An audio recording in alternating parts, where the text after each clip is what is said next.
ఉపాధి హామీ పథకాన్ని నిర్వీర్యం చేసే కుట్ర జరుగుతోందని ఏపీ కాంగ్రెస్ అధ్యక్షులు వైఎస్ షర్మిల ఆరోపించారు. నెల్లూరు జిల్లా పర్యటనలో జరిగిన ఉపాధి హామీ పరిరక్షణ యాత్రలో పాల్గొన్న షర్మిల కేంద్ర రాష్ట్ర ప్రభుత్వాలపై విమర్శల వర్షం కురిపించారు. వైఎస్ రాజశేఖర రెడ్డి హయాంలో రైతు రుణమాఫీ, గిట్టుబాటు ధర, ఆరోగ్యశ్రీ, మహిళలకు పావలా వడ్డీ రుణాలతో స్వర్ణయుగం సాగిందని గుర్తు చేశారు.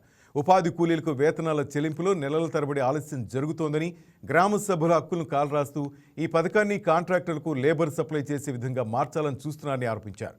ఇక రాహుల్ గాంధీ ప్రధాని అయితేనే రాష్ట్రానికి న్యాయం జరుగుతుందని, ప్రజల తరపున పోరాడేందుకు తాము సిద్ధమని ఆమె పిలుపునిచ్చారు.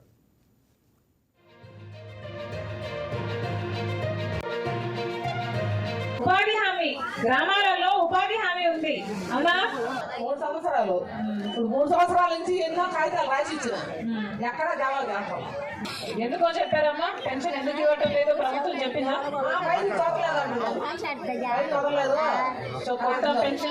కొత్త పెన్షన్లు ఇవ్వటం లేదు. ఇది మన రాష్ట్రంలో పరిస్థితి. 3 సంవత్సరాలు అయిందంట పెన్షన్ కోసం అర్జీలు పెట్టుకుంటూనే ఉంది. ముఖ్యమంత్రులు మారినా, ప్రభుత్వాలు మారినా, పార్టీలు మారినా పెన్షన్లు అయితే రావటం లేదు. మీ రాజశేఖర రెడ్డి బిడ్డ మనస్ఫూర్తిగా నమస్కరించుకుంటుంది. చేరి వచ్చిన ప్రతి అన్నకు, ప్రతి తమ్ముడికి, ప్రతి అక్కకు, ప్రతి చెల్లికి శిరస్సు వంచి చేతులు జోడించి మనస్ఫూర్తిగా నమస్కరించుకుంటున్నాం.